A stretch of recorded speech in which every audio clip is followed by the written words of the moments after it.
네, 오늘도 저 이제 기독교 코칭이라고 하는 기독교 교육과 코칭이라고 하는 주제로 계속 이제 말씀을 나누게 될 텐데요. 어, 그 아직 제가 혼자서 진행을 하다 보니까 이 신문물을 다루는 기술이 많이 떨어지고요. 또 바쁘고 분주하고 그런 면이 없잖아 있는데 이해해 주시면 이제 좋겠습니다. 제가 잠깐 기도하고 시작하겠습니다. 사랑과 은혜가 충만하신 하나님 아버지, 우리 시대에 다시 한번 전 세계적인 교회 부흥이 또 불릴듯 일어나기를 또 기대하고 기도하고 소망합니다. 그 부흥의 날에, 부흥의 때에 또 우리가 귀하게 쓰임받을 수 있는 하나님의 일꾼들, 하나님의 사역자들 될 수 있게 하여 주시옵소서. 오늘 나누는 이야기를 통해서 또 우리 안에 깊은 깨달음과 좋은 선한 도구를 갖게 되는 은혜의 시간을 또한 허락하여 주시옵소서. 감사드리며 예수 그리스도의 이름으로 기도하옵나이다. 아멘.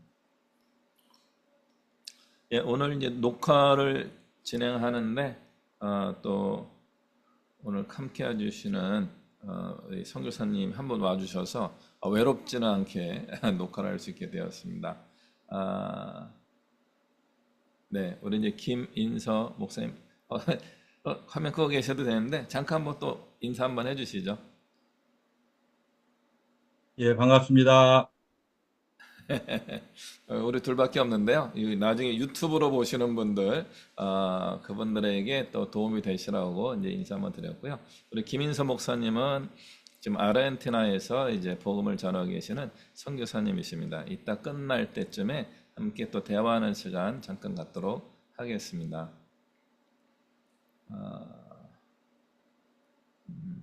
네.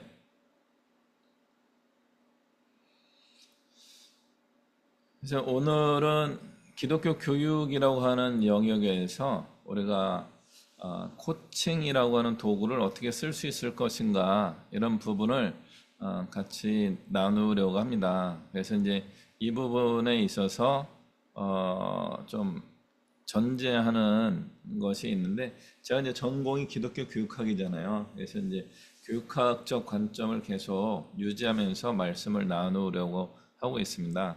그래서 이제 오늘 내용은 교육학적 얘기를 조금 곁들이고 그 다음에 이제 코칭과 관련된 이야기로 한번 넘어가도록 하겠습니다. 저희가 어렸을 때에 그 재밌는 우스갯소리들이 좀 있었습니다. 그때 있었던 이야기 중에 하나가 바늘로 코끼리를 죽이는 방법을 이야기해 보자. 그런 이제 대화들이 오고 갔었는데요. 어, 여러분은 저 바늘 하나 드릴 테니까 코끼리를 한번 잡아보시겠습니까? 어떻게 잡으시겠어요? 그래서 이제 저희 나이 또래 또 저보다 몇 년 또 선배님들은 다 기억하시고 계실 거예요. 그래서 이제 첫 번째 방법은 바늘로 코끼리가 죽을 때까지 찌른다예요. 저 바늘을 사용해 가지고 코끼리를 계속 이제 찔러 가지고 언젠가 죽겠지 하는 마음으로 계속 찌르는 그런 방법이 있다고 합니다. 네. 코끼리가 참아줄지 모르겠어요. 두 번째는 일단 바늘로 코끼리를 한번 깊이 찔러가지고 일단 난 한번 찌르고 그 다음에 코끼리가 죽을 때까지 기다린다. 그래서 내가 코끼리를 바늘로 찌른 건 원인이 됐고 어느 날 코끼리가 죽으면 내가 찌른 바늘 때문에 죽은 거다라고 하는 인과관계를 설명하는 그런 방식이 있습니다. 세 번째는 뭐일까요? 세 번째는 코끼리가 죽을 때쯤 돼서 이때쯤 죽겠는데 할 때 그때 바늘을 딱 찌른다는 거예요. 그러니까 바늘로 코끼리를 죽인 게 맞긴 맞는 거죠. 세 가지 방법 다 코끼리를 바늘로 죽이는 그런 방법입니다. 다 될 것 같습니다. 죽을 때까지 찌르는 거죠. 네가 죽나 내가 죽나 하면서 바늘로 가지고 계속 코끼리를 찌르는 방법이 있고 일단 한번 찔러놓고 내가 찔렀기 때문에 죽은 거야 라고 우리가 믿음을 가지고 살아갈 수 있고요. 세 번째는 야 저놈이 이제 죽을 것 같은데 하고 이제 바늘로 찌르는 거죠. 이게 이제 우리 교육의 모습을 보여주기도 합니다.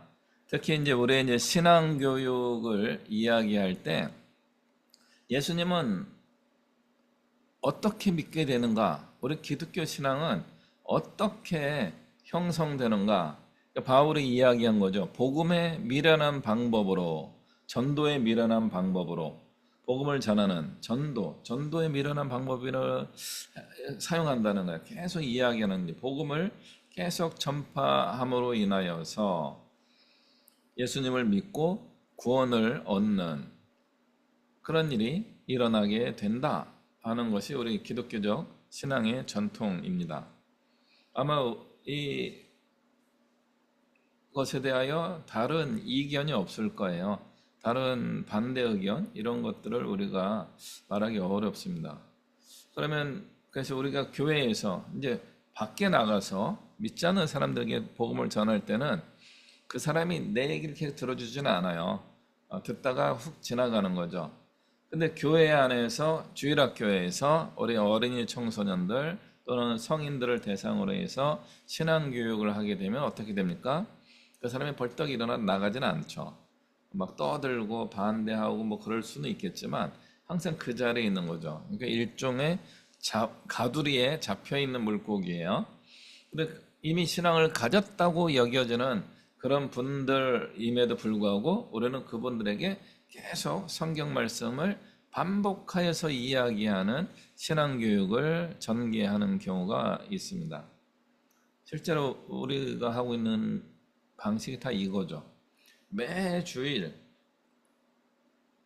어떻게 이 사람들이 어떻게 살아가는지 일주일간에 대한 것은 그냥 알 필요도 없고 알고 싶지도 않고 모르겠고 하면서 오늘 교회 온 김에 마침 오늘 본문이 여기니까 설교로 또 성경 공부로 이게 목회자와 교사 선생님들이 우리 성도님들과 우리 그 학생들에게 계속 이야기하는 거죠.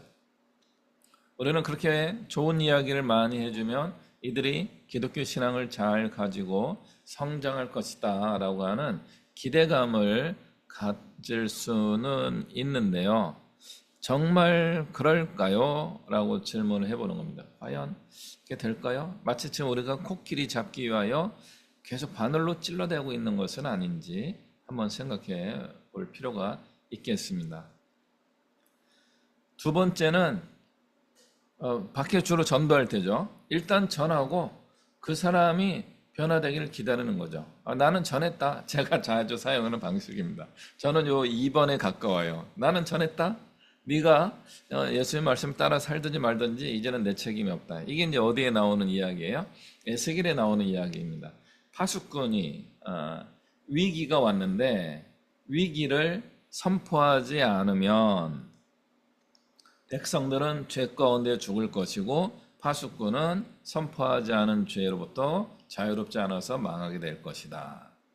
그러나 만약 파수꾼이 선포하게 되면은 백성들이 만약 회개하지 않으면 백성들은 자기 죄 가운데서 죽을 것이고 파수꾼은 외쳤기 때문에 파수꾼은 하나님의 어떤 징계의 문제로부터 자유로울 것이다. 이게 에스겔에 나오는 파수꾼 비유의 이야기입니다.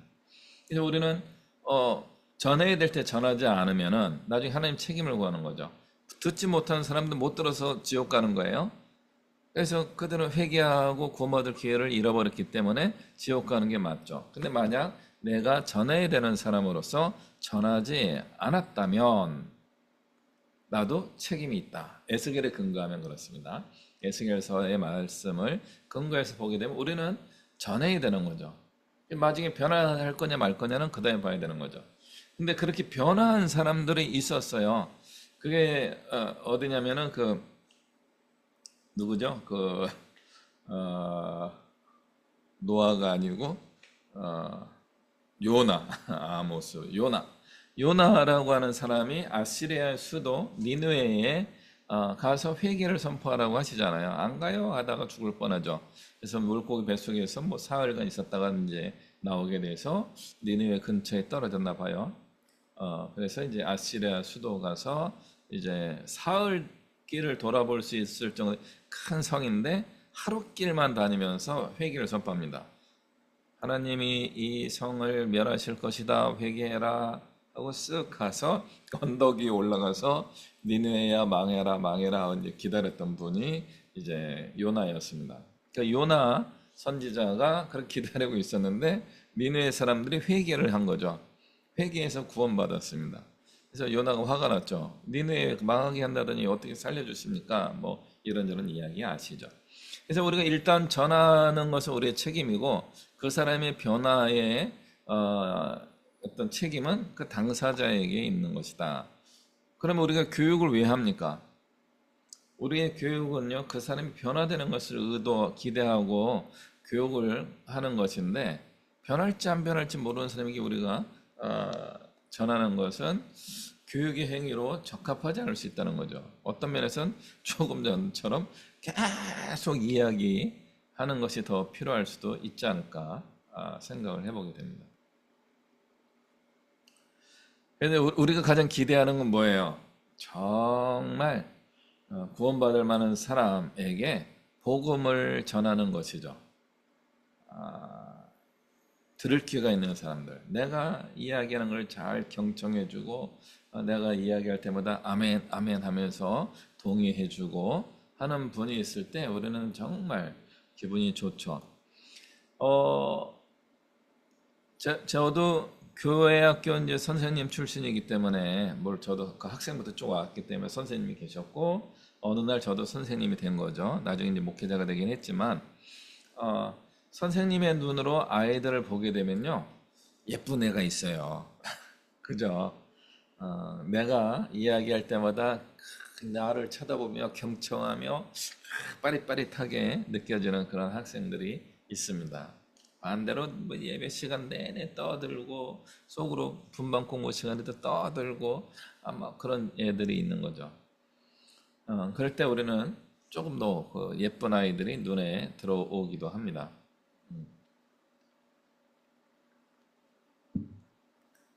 근데 저를 포함해 가지고 그 학생들이 정말 나와 함께 주일학교 초등학생으로서 또 중고등부 학생으로서 함께 했던 그 친구들이 20대, 30대, 40대, 50대 나이를 먹고 살아오면서 정말 건강한 그리스도인으로 살아가고 있습니까? 있을까요? 라고 질문하면 잘 모르겠어요. 아리송한 느낌이 있습니다. 정말 죽을 만한 상황에 믿음을 가질 만한 상태에 내가 딱 복음을 전하는 정말 그 귀한 타이밍을 가졌었는데 과연 그 이후에 그들은 옛사람이 죽고 새사람으로 살아가고 있었는가? 잘 모르겠어요. 저만 봐도 잘 모르겠어요. 저도 믿음이 이렇게 그 반듯하게 선 것 같다고 느껴지다가 확 무너지기도 하고 오늘 잠깐 말씀 나누기도 했지만 갑자기 우울감도 생기고요. 막 그 중년에 곧 노년을 향해 가는 그런 이게 올라갔다 내려갔다 하는 인생을 경험하고 있습니다. 그러므로 우리는 몇 점짜리 신앙을 가질 수 있을까요? 우리는 신앙이 좋다 하면은 95점, 100점의 신앙을 생각할 가능성이 높은데 과연 천국에 가기 위해서 우리는 몇 점짜리 신앙을 가지면 될까요? 한 5점을 맞고 천국 못 갈까요? 5점의 심리적 기준이 있는데 네. 그래서 이제 우리가 이제 코칭을 이야기하는 거는 우리 신앙 교육이 언어로 진행이 되기 때문에 언어와 관련된 특히 이제 커뮤니케이션이라고 하는 의사소통, 쌍방향 소통의 이 관계 어떤 메커니즘이 있어요. 두 사람 이상이 대화의 방식, 대화 말고도 비언어적 커뮤니케이션도 많이 있는데 우리 신앙 교육은 주로 언어적 커뮤니케이션을 가장 많이 사용합니다. 그래서 언어적 커뮤니케이션의 가장 기본적인 구조가 이거예요. SCRI SMCR 뭐 이렇게 보기도 하고 그러는데요. 죄송해요. 그래서 소스, 우리는 성경이라든가 교회라든가 기독교 또는 우리 교파, 뭐 장로교라든가 감리교라든가 뭐 성결교, 순복음교회 이런 식으로 우리가 어떤 소스를 가지고 있어요. 거기에 메시지가 있는 거예요. 이 메시지가 어떤 인코딩이 되는 거죠. 인코딩이 뭐예요? 대표적인 게 일요일을 주일이라고 부르는 겁니다. 그러니까 세상 사람들에게 주일에 그러면은 주말이요? 이렇게 이야기하는 거죠. 주말하고도 비슷하지만 주말은 아니고요. 주일이에요, 주일. 우리는 로드데이, 주님의 날 이렇게 이야기하는데 일반적인 달력은 뭐예요? 썬데이입니다. 썬데이, 일요일. 이게 우리 기독교적인 언어로 인코딩, 그러니까 암호화됐다 그런 뜻이에요. 일종의 암호화 방식을 사용하게 됩니다. 그리고 채널, 주로 우리는 이제 언어라고 하는 채널을 사용합니다. 언어적 채널을 사용해 가지고 이제 리시버가 되는 수신자, 학생들이죠. 또는 성도님들에게 이게 가야 되는데 그분들 안에 해독기가 있는 거죠. 디코딩. 디코딩하는 과정이 그분들을 거쳐요. 그래서 어떻게 됩니까? 주일이 뭘까? 주일이 뭘까? 교회에 처음 오신 분들은 야, 주일날 지각하지 말고 예배에 열심히 참여해줘. 이렇게 얘기를 듣게 되면은 주일이 뭘까? 주일이 뭘까? 하다가 나중에 디코딩하는 기술이 생기는 거죠. 아, 일요일을 주일이라고 부르나 보다. 자기만의 이제 디코딩 방식, 해독의 방식이 되고서 자기의 것을 삼게 됩니다. 그래서 주일이라고 하는 말을 편안하게 사용하면은 기독교인이 되기 시작한 거죠. 이해가 되세요? 이거 따라오셔야 됩니다. 그래서 일요일을 주일로 바꾸는 이 메시지가 우리 안에 의도적으로 혹은 비의도적으로 전수되고 있는 거죠. 주로 언어의 방식으로. 그래서 우리가 커뮤니케이션을 계속하다 보면 예수님 믿는 사람과 안 믿는 사람들 또는 어른들과 어린이들 그리고 남성과 여성의 어떤 이 인코딩 방식과 디코딩 방식이 좀 달라가지고 이게 좀 계속 커뮤니케이션에 어려움이 생깁니다. 그래서 피드백이 오는 거죠. 주일을 얘기하시는데 아마 그게 일요일인가 봐요 라고 피드백을 주는 거죠. 그러면 제가 맞아요. 우리 교회 다니는 사람들은 일요일을 주일이라고 부른답니다. 그러면서 한 번 더 메시지를 주는 거죠. 너는 기독교인이 되려면 앞으로 일요일이라고 하지 말고 주일이라고 해야 돼. 이런 식의 커뮤니케이션이 오락가락하는 과정이 일종의 신앙교육이겠습니다. 그래 명시적 신앙교육도 있고요. 함께 어울려 있다 보니까 저절로 이루어지는 잠재적 신앙교육도 있습니다. 그래서 이런 명시적인 커리큘럼으로 정해진 신앙교육 플러스 그냥 함께 어울리다 보니까 형성된 신앙의 모습들이 있는 거죠. 그래서 천주교인들하고 우리 개신교인들이 예배를 드릴 때 불편한 거죠. 천주교인들이 우리 개신교 예배로 오면은 뭔가 대충 하는 것처럼 보이는 거죠.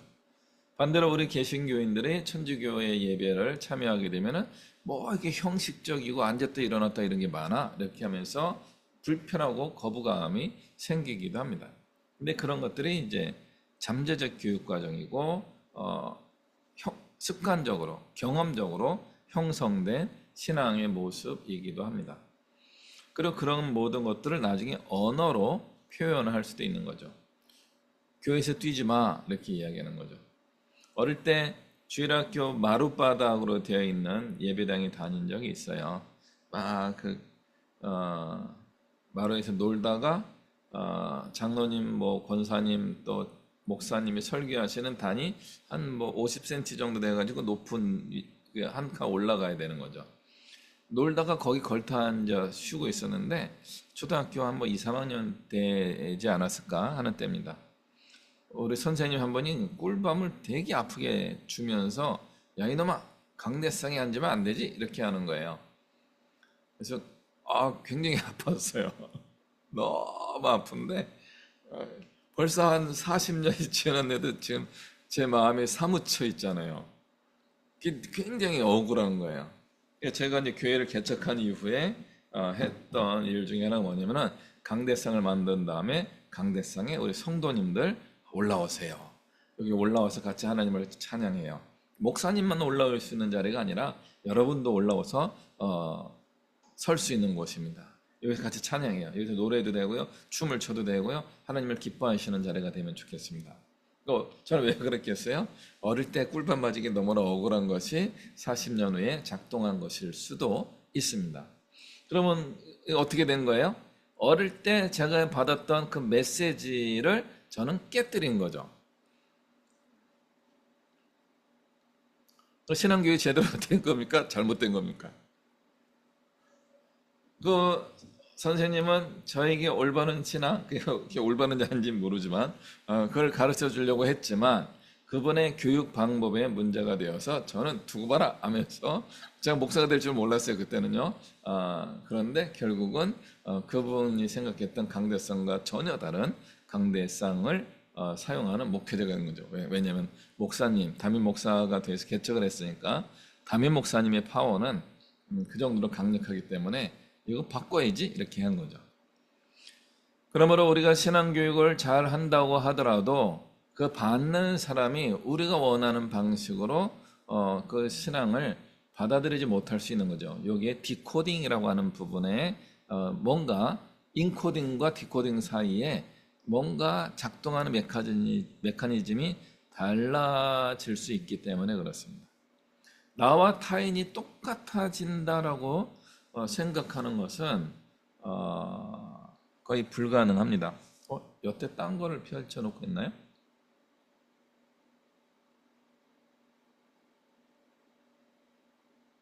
그림이 두 개였군요. 네, 밑에. 그래서 지금 가지고 있는 이 커뮤니케이션 구조를 설득 커뮤니케이션이라고 보통 이야기합니다. 설득 커뮤니케이션. 내가 저 사람을 설득시키기 위하여 메시지를 주는 거예요. 내가 메시지를 계속 줘서 한 번 줘서 바뀌면 제일 좋지만 한 번에 안 바뀌니까 두 번, 세 번, 네 번 작동하게 되는 거죠. 근데 10번, 100번에도 안 바뀌면 누가 문제예요? 나에게 문제가 있을 가능성이 있어요. 내가 설득하려고 하는 내가 문제가 있는 거죠. 저 사람에게 100번을 설득했는데 안 통한 거죠. 그러니까 저 사람이 나쁜 사람이냐? 물론 그럴 수 있어요. 그러나 나한테 뭔가 문제가 있는 거죠. 어디에 문제가 있어요? 가운데 채널에 문제가 있는 거예요. 그 인코딩과 채널을 통과하는 과정에서 나의 메시지가 왜곡되는 거죠. 아까 저에게 했던 그 선생님은 어떤 메시지 왜곡이 있어요? 꿀밤을 준 게 메시지 왜곡이었던 거예요.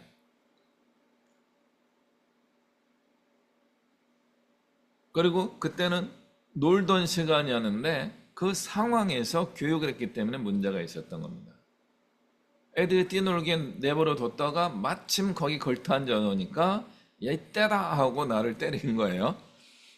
그래서 훈육이 이루어졌지만 그 방법에 채널에 문제가 있었던 거죠. 교육 방식에 뭔가 문제가 있었다라고 볼 수 있는 거죠. 그래서 내가 설득하고 내가 변화시키려고 하는 의도를 가지고 했음에도 불구하고 전혀 다른 결과를 유발할 수도 있다는 겁니다. 그러면 어디까지 문제가 되는 거예요? 그 메시지를 가지고 전달했던 그 사람에게 문제가 있는 거죠. 물론 이쪽에 수신자의 문제도 분명히 있습니다만은 우리 신앙교육은 그래서 이런 게 굉장히 어려운 거죠. 그러니까 우리가 말로써 너 착하게 살아라, 거룩하게 살아라 100번 이야기한다고 그 사람이 착하고 거룩해질 수 있겠는가 하는 겁니다. 야고보서에서 가난한 자가 교회에 왔는데 너 가서 따뜻하게 하고 좀 먹고 쉬어라 라고 이야기하는 것은 신앙적으로 옳지 않다. 야고보서의 가르침인 겁니다. 그럼 어떻게 해야 된다고요? 그 가난한 사람에게 먹을 것을 주고 입을 것을 주고 따뜻하게 쉴 수 있게 해줘야 된다는 거죠. 모든 사람이 그렇게 하는 것은 불가능할 겁니다. 그러나 적어도 교회 공동체 안에 들어와 있는 사람들에게는 그런 자세가 필요한 거죠.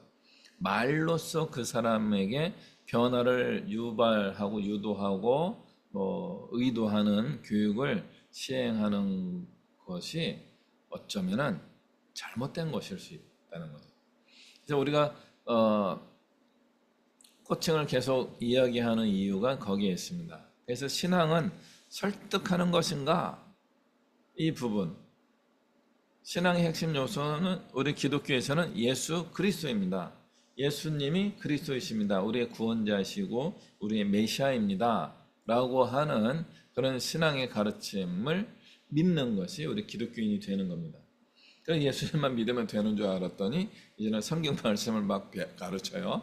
그래서 성경을 읽어야 된다. 뭐 1독을 하는데 2독, 3독, 뭐 10독도 하고 뭐 100독도 하는 분도 있다고 하고 막 그렇기도 합니다. 그러니까 성경 말씀을 많이 알면 그리스도인이 되는가? 그러고 하다 보니까 교회의 전통을 또 숙지해야 되는 거죠. 특히 우리 한국 같은 경우는 가장 대표적인 게 주일 성수를 해야 된다. 11조 헌금을 해야 된다. 그래야지만 신앙이 좋은 거죠. 술을 마시지 않고 담배를 주초를 금한다. 뭐 이런 것들이 우리 신앙에 굉장히 중요한 요소로 작용하고 있습니다. 과연 그런 신앙을 우리가 가지면은 좋은 신앙 가진 것입니까? 주일 성수하고 어떤 정치를 지지하거나 반대하는 것은 좋은 신앙입니까? 나쁜 신앙입니까? 최근에 한국 사회가 이 정치 문제 때문에 우리 교회와 관련된 좀 갈등이 많이 생기고 있기도 합니다. 어떻게 하겠습니까?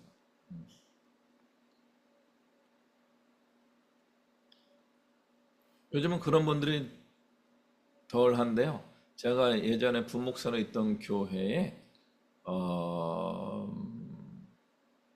장로님을 꿈꾸는 안수 집사님이 계셨어요.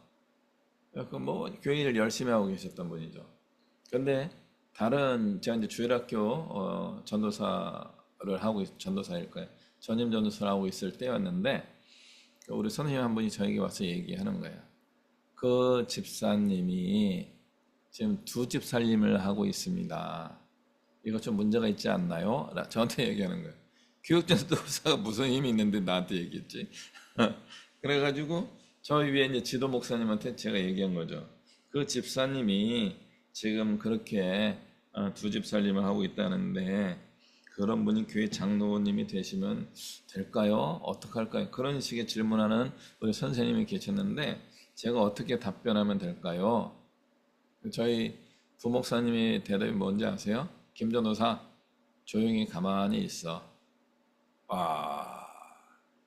한국 교회가 어느 순간인가부터 성경적인 기준에 의해서 또는 교단 교리에 의해서 치리를 안 하는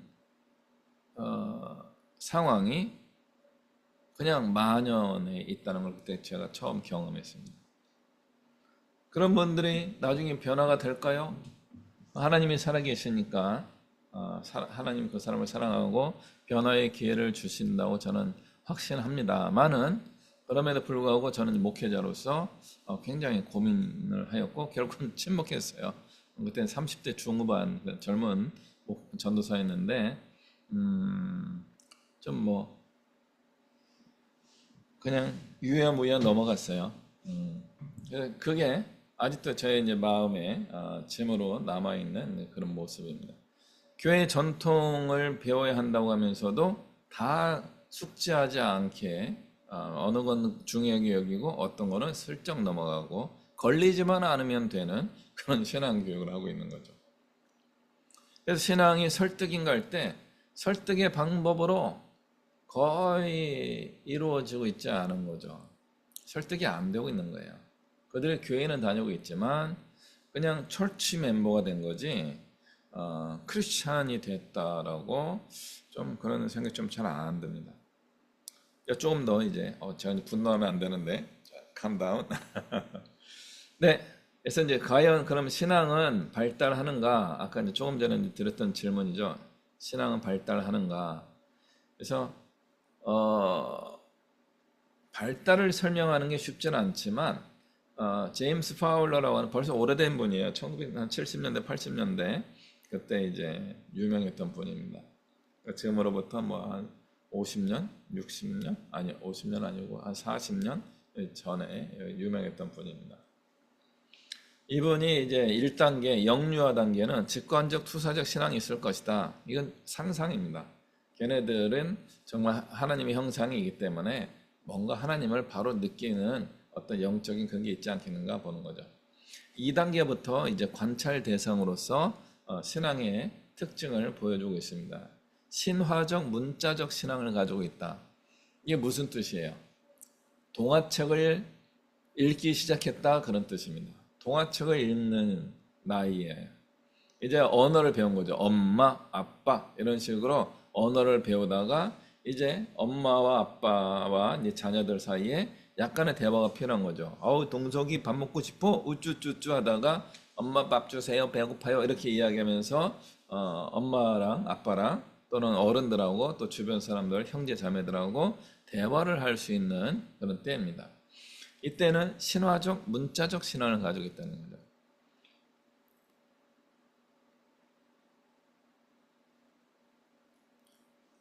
글자를 배웠기 때문에 글자를 다 진리로 받아들이는 거예요.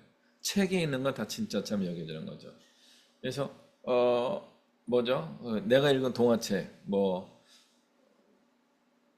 로마 신화, 영국 뭐 전설 이야기, 뭐 이런 이야기들, 뭐 아도왕 이야기, 우리나라의 뭐 콩쥐팥쥐, 전래동화 이런 것들을 뭐 호랑이가 정말 담배 먹던 호랑이 담배를 언제부터 먹었어요? 잘은 모르지만 우리나라의 담배가 수입된 건 뭐 조선 시대인가 그렇대요.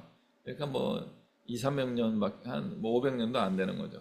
호랑이가 담배 먹던 시절은 생각보다 가까운 과거일 수 있다는 거죠. 그 이제 신화적 문자적 신화예요. 그러니까 언어를 배우고 책을 읽으면서 거기에 딱 고착된 신앙생활을 하게 되는 겁니다. 그래서 우리가 어린이 신앙교육을 열심히 해야 된다가 거기에 있는 거예요. 그때부터 성경 말씀을 열심히 잘 가르치면은 웬만하면 성경 말씀에 대한 확신을 가지고 살아갈 가능성이 높다는 거죠. 3단계는 종합적, 관습적 신앙 단계라고 합니다. 그래서 이제 초등학교 4학년 이후부터로 보고 있고요. 사춘기에서 청소년, 청년기까지 넘어가는 그런 시기입니다.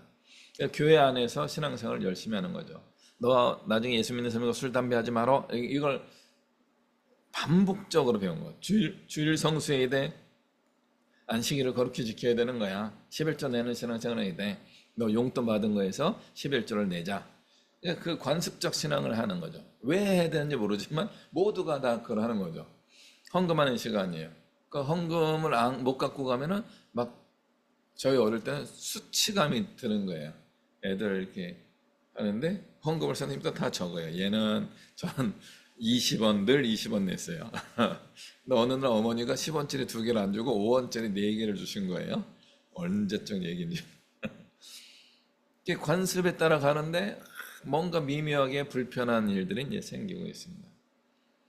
그러다가 이제 4단계쯤 되면은 개별적 반성적. 이건 아니지 않나?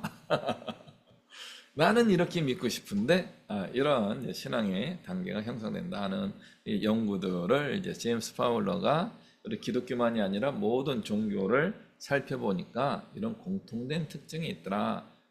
이런 이야기들을 이제 논리적으로 과학적으로 이제 설명한 Stages of Faith라고 하는 이제 책의 내용입니다. 아마 옛날에 들어보신 분도 많이 계실 겁니다. 근데 제가 이제 오늘 다루고 싶은 이야기 중에 하나가 뭐냐, 언어의 문제, 언어. 그러니까 지식. 벨랭키라고 하는 학자가 이제 위민즈 웨이 오브 노잉, 이게 한글로 번역이 안 됐습니다. 오래된 책인데 여기에서 이렇게 여성들, 모든 연령의 여성들과 이제 대화를 하면서 그분들의 어떤 발달 수준을 이제 본 거예요. 그래서 첫 번째 단계는 무지의 단계, 사일런스, 침묵의 단계. 그러니까 말을 안 해요. 그러니까 할머니에게도 할머니 뭐 이건 어떻게 생각하세요? 몰라. 이렇게 이야기하는 분들입니다. 타인에게 지식을 수동적으로 받아들이기만 하던 그런 세대입니다. 그러니까 이분들이 능동적으로 바뀌는 과정에 어떤 전환이 필요하긴 하지만 그 전환점 갖게 된 분들 중에 이제 최근에 이슈에 나오신 분들을 저는 위안부 할머니들이라고 보셔요. 그분들이라고 봐요. 그분들이시라고. 위안부 할머니들은 일제시대 때 거의 지금으로부터 뭐 80년 전에 굉장히 억울한 일을 당하셨잖아요. 10대 꽃다운 나이에 15, 16, 20살 그런 젊음의 나이에 억울한 일을 당한 거죠. 그게 너무나 힘들고 고통스러웠던 거죠.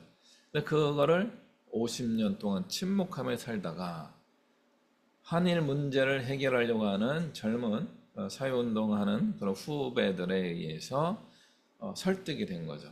그리고 이제 커밍아웃, 자기 고백을 하고 선포를 하고 일본에게 배상 책임을 묻는. 그러나 그분들은 30년, 40년, 50년을 사일런스하게 살아오신 거죠.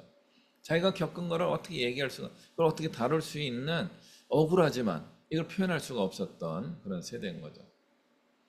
남들이 이야기해 주니까 그래요 젊은이들 이렇게 얘기하니까 해야 되나 모르겠는데 그러면서 등장하신 분들이 이제 위안부 할머니들이신 거죠. 두 번째 단계가 수용돼 received knowledge예요. 제공된 지식을 사용하는 사람들, 특히 여성들이 남성 중심의 교육에는 권위의 목소리. 그래서 어릴 때는 아버지의 이야기, 결혼해서는 남편의 이야기, 나이가 들어서는 아들의 이야기에 받아들이면서 행동하는 그런 여성들이 많이 있더라. 이걸 연구한 거죠. 세 번째는 주체적 지식, subjective knowledge라고 하는 거죠. 자기의 경험에 근거해서 이야기하시는 분이에요. 내가 살아보니까 그게 아니더라고. 그 TV에 보면 옛날에 그 욕쟁이 할머니라고 불려지는 분들이 계시죠. 그런 분들이 자기의 주체적 지식, 주관적 지식을 가지고 있는 분들이라고 할 수 있는 거죠. 근데 그런 분들의 특징은 뭐예요? 다른 분들하고 소통이 안 돼요. 자기 고집만, 왕고집을 가지고 살아가시는 분들입니다. 자기 것만 옳다라고 이야기하는 거죠. 그런 여성들이 있더라 이렇게 발견했습니다. 네 번째는 분석적 지식, Analyzed Knowledge라고 하는데 이분들은 배운 사람들입니다. 공부를 하신 분들, 특히 대학 교육 이상을 받으신 분들은 절차적 지식을 가지고 분석적으로 이게 모든 지식을 다루기 시작하는 거죠. 여기에 제가 하려고 했던 얘기 바로 이 부분이에요. 이 수준에 올라갈 때 저 사람은 좀 똑똑하다, 괜찮다라고 하는 그런 평가를 받게 됩니다. 그래서 우리 교회에서도요, 성경 말씀을 많이 아는 사람 또는 신학 공부를 많이 하는 사람, 이런 분들이 교회에서 목소리가 크고, 주로 누구예요? 목사님이에요? 저예요. 목회자들, 이런 분들, 주체적 지식을 가지고 있는 분들은 다른 아니지만 목소리 큰 장로님들, 뭐 그럴 수 있어요. 장로님들도 성경 말씀 더 공부하고 신학 공부도 할 필요가 있습니다. 분석적 지식, 신학적 수준이 올라가셔야 되는 겁니다. 근데 이제 벨렌키의 의견으로는 통합적 지식으로 간다는 거죠. 경험으로 얻은 지식도 소중하고, 그리고 우리가 전통적으로 받아온 이런 절차적 지식도 굉장히 소중한데, 이것을 잘 아우를 수 있으면은 굉장히 포용적인 사람이 되지 않겠는가, 이렇게 제안을 이제 하게 됩니다. 인테그레이티드 knowledge, 통합적, 수용적, 포용적 지식입니다. 그래서 위에 received, 제공된 걸 무조건적으로 받아들이는 그런, 우리 목사님이 얘기하신 거예요. 우리 선생님이 그렇게 이야기했어요. 예수님이 왜 돌아가셨을까요? 세례문답에 나오는 가장 중요한 질문 중에 하나가 그거죠. 근데 며느리가 나 때문이라고 대답하셔야 돼요. 이렇게 늘 가는 거예요. 성경, 예수님이 죽으셨으니까 나 때문에요. 이렇게 얘기하셔야 돼요. 막 열심히 그 문답을 가르쳐 주셨어요. 했더니 시아버지가 이제 목사님 만나서 이제 교리 문답을 하게 되는데, 예수님이 누구 때문에 죽으셨을까요? 그랬더니 시아버지가 우리 며느리 때문에 죽었다 그러던데, 막 그렇게 얘기하는 수용적 지식의 잘못된 이해입니다. 며느리가 나 때문에 죽었다 그러니까 너 때문에 죽었구나 이렇게 받아들이고 오신 거죠. 며느리 때문에 죽었다 이렇게 이야기하는 그 잘못 수용된 지식이 되기도 하는 겁니다. 그러므로 우리가 수용적 지식을 가지고 있는 사람들에게 계속 똑같은 얘기를 집어넣는다고 그 사람이 신앙의 성장과 성숙이 올 수 있느냐? 벨렌키는 이걸 여성의 어떤 인지발달 이론으로 연구하시긴 했는데요. 실제로는 이게 연령에 따라서 이런 수준 차이와 나중에 학력에 따라서 수준 차이가 나는 것을 남녀 통틀어서 나타나는 것을 볼 수 있게 됩니다. 그래서 이분들은 이제 80년대 여성 운동하던 관점에서 이 연구를 했지만 자세히 보면요, 남자나 여자나 비슷합니다. 모든 사람은 사일런스, 침묵의 단계에서 수용적 지식을 갖다가 자기 나름대로 신앙생활을 하다가 나중에 분석적이고 체계적이고 종합적인 지식을 가지고 있다가 이제는 그걸 다 포용할 수 있는 통합된 지식의 단계로 가기도 합니다. 근데 저 통합의 단계에 누구나 다 갈까요? 못 갑니다. 의외로 가기 어려운 거죠. 나이가 많이 성장하고 성숙하신 어른들도 저런 통합의 단계에 도달하지 못할 때가 많이 있습니다. 그래서 이제 우리 포커싱은 자꾸 교사의 능력이잖아요. 우리 선생님들은 성경을 얼마나 알고 있을까요? 의외로 교학교 선생님들이 성경에 대해 무지할 가능성이 높습니다. 신앙생활 20년, 30년 하신 교회 집사님, 권사님, 장로님들도 성경에 좀 무지한 경향들이 없잖아 있습니다. 그건 신학을 공부하지 않으면요, 성경만 읽어서는 도달하지 못하는 영역이 좀 존재해요. 교회 전통을 얼마나 알고 있습니까? 우리 교회 전통만 전통이에요. 여기서 교회라고 하는 것은 기독교 전체를 의미하는 것입니다. 그러니까 초대교회부터 중세 유럽의 교회를 포함해서 미국의 교회, 남아메리카의 교회, 아프리카의 교회, 아시아의 교회, 한국의 교회, 또 지금 다니는 우리 교회, 이런 모든 교회의 전통을 알아야 되는 겁니다. 세례가 맞습니까? 침례가 맞습니까? 이게 맞다 틀리다의 문제가 아닌 거죠. 그 담겨 있는 의미가 중요한 거죠. 성찬식이 화채설에 맞습니까? 기념설에 맞습니까? 이게 다 교회의 전통이에요. 성경에 나와 있는 것은 화채설인지 그 기념설인지 명확하지 않아요. 요한계시록에 전천년 왕국이 맞습니까? 후천년 왕국이 맞습니까? 이건 신학적인 문제예요. 근데 이게 잘못되면요, 이단이 됩니다. 그러니까 모르는 게 나아요? 모르면서 어떻게 선생님을 해요? 이런 이제 복잡한 이제 딜레마가 이제 발생하게 됩니다. 그리고 교회 다니고 있는 아이들에게 성경 말씀을 가르치고 신앙 교육을 하고 계시는 선생님 여러분, 여러분은 얼마나 기독교적인 삶을 살고 있습니까? 라고 질문하면, 제가 이제 오늘의 교회에 초등부 전도사를 할 때는 소년부였던 것 같아요. 소년부 전도사님을 하고 있을 때였는데, 제가 하는 게 못마땅한 선생님이 있었어요. 저보다 한 5년 정도 젊은 선생님이었는데, 뭐 사석건건 저한테 전도사님 그거 그렇게 하면 안 됩니다. 그렇게 하는 게 맞겠어요? 틀리지 않겠어요? 전도사님 똑바로 하셔야죠. 뭐 이런 식으로 얘기하셨어요. 그래서 네 선생님 미안합니다 하면서 했는데, 이분이 여의도에 있는 어떤 증권사에 다녔나 봐요. 제가 여의도에 이제 우리 고향 선배님이 치과 선생님이신데, 그분한테 이제 이 치료를 받는 기회가 잠깐 있었어요. 그 치료를 받으러 여의도에 있는 그 치과 병원에 가는데, 이분을 딱 만난 거예요. 저를 이제 비판적으로 보셨던 분이. 근데 제가 이 예화를 왜 들었겠어요? 저보고 전도사님 그 좀 잘하셔야 되지 않겠어요? 이렇게 이야기하셨던 분이 딱 이러고 있다 걸린 거예요. 이게 뭐예요? 담배 피신 거죠. 저는 담배를 안 피워요. 당연하죠. 그런데 그분이 담배 피다 딱 걸린 거죠. 그러니까 담배가 좀 길게 있더라고요. 그러니까 불을 붙인 지 얼마 안 됐나 봐요. 그러니까 이분이 담배를 바로 버려야 되는데 순간적으로 아까워서 못 버리신 것 같아요. 그리고 이게 들고 있는 거죠. 그래서 제가 또 처음에 제가 눈치가 없잖아요. 눈치가 없어가지고 선생님 오랜만이에요. 잘 지내시죠? 직장이 여긴가 봐요. 뭐 시간을 끌면서 대화하고 있는 거죠. 일부러 그런 건 아니에요. 제가 그 사랑이 넘쳐서 그렇게 했던 거예요. 무슨 말인지 아세요? 우리 선생님들이 얼마나 신앙적으로 담배 피는 게 저는 나쁘다고 생각하지는 않습니다. 근데 자유로워야 되잖아요. 자유로워야 되는데 자유롭지 않은 거죠. 이렇게 숨기시더라고요. 그러면서 그분을 풀어줘야 되는데 뭐 그 뒤로는 이제 만날 기회가 없었습니다. 그럼 우연히 만난 날이 한 번 있었습니다. 더 나아가서 우리 선생님들은 자기의 신앙을 얼마나 잘 유지하고 발전시키고 있습니까? 할 때 아리송한 거죠.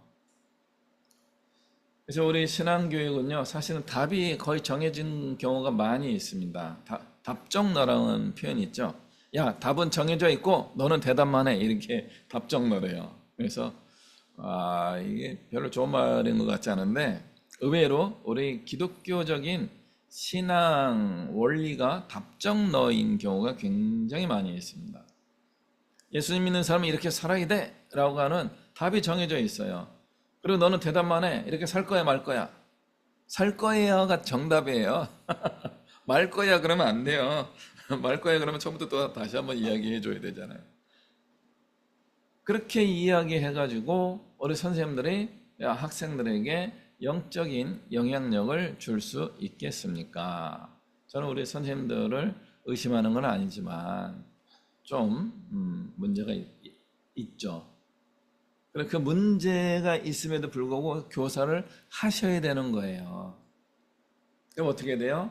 선생님도 나름대로 계속 성장하고 발전하셔야 되고요. 우리 어린 청소년들도 선생님을 통하여 얼마나 좋은 선생님이겠어요. 이 선생님을 통하여 자기 성찰하는, 자기 반성을 할 줄 아는 이 선생님을 통하여 신앙의 성장과 성숙을 계속 이루며 가게 될 것입니다.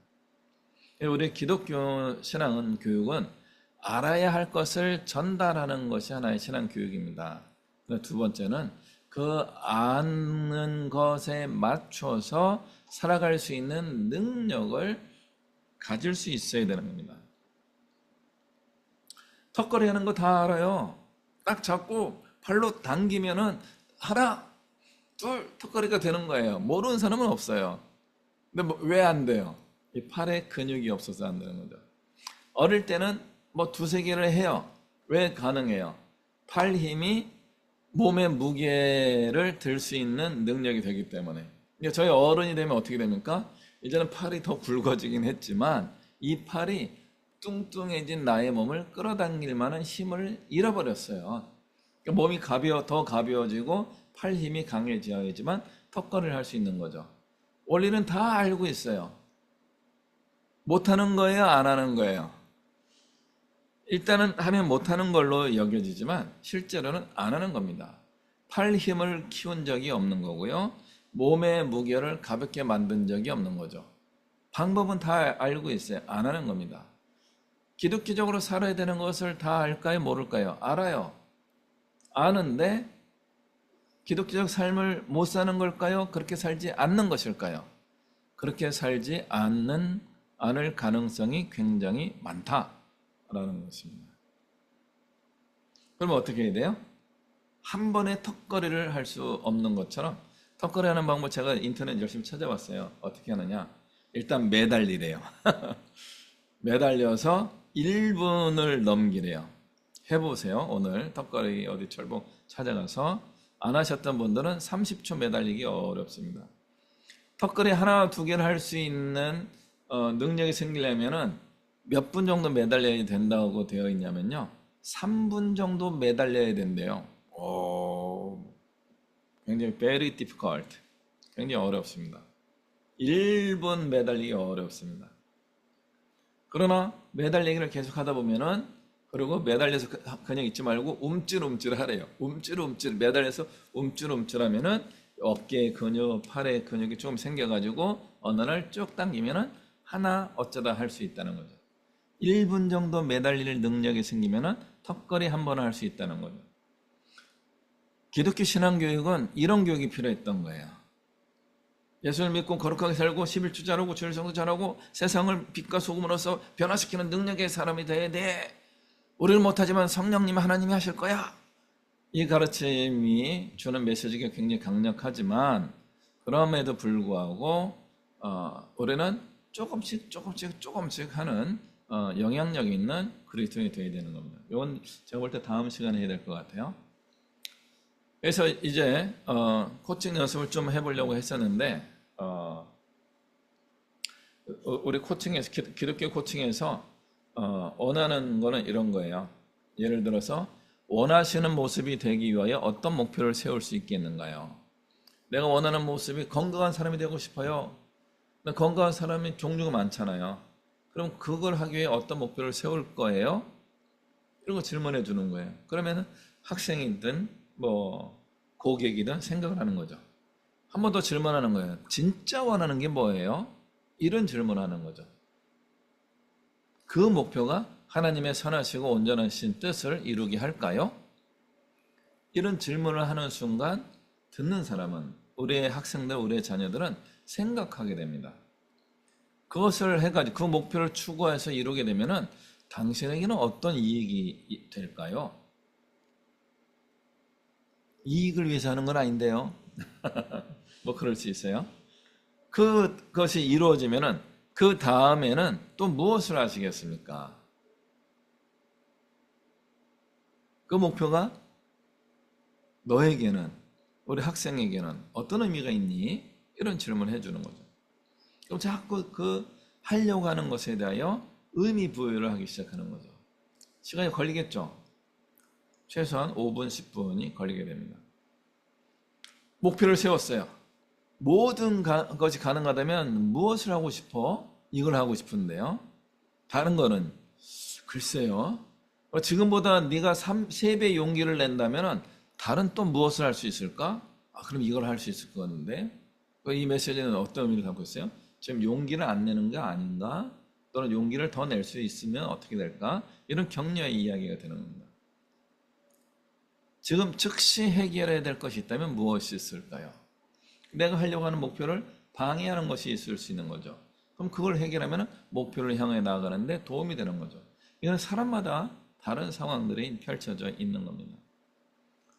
그것을 달성하기 위하여 목적은 여기인데 목표 중간중간 짚으면서 단계는 어디 가면은 그 목표를 이룰 수 있을까요? 이런 질문인 거죠. 그 목표가 이루어지는데 어떤 성과들이 2개나 3개 이상일 수도 있지 않느냐? 이런 질문인 거죠. 아까 했던 것처럼 다음에는 또 무엇을 하면 될까요? 우리 자녀들에게, 또 우리 성도들에게, 또 우리 학생들에게 이런 질문을 해보게 된다면 어떤 신앙 교육에 새로운 어떤 장이 열리지 않겠는가 하는 거죠. 성경 말씀은 이건데 너희들 무조건 믿어. 이대로 말하고 행동해. 라고 우리는 이제 가르칠 수 있어요. 그러나 만약에 그 가르침의 방법이, 내용은 우리가 바꿀 수 없잖아요. 성경 말씀을 바꿀 수는 없잖아요.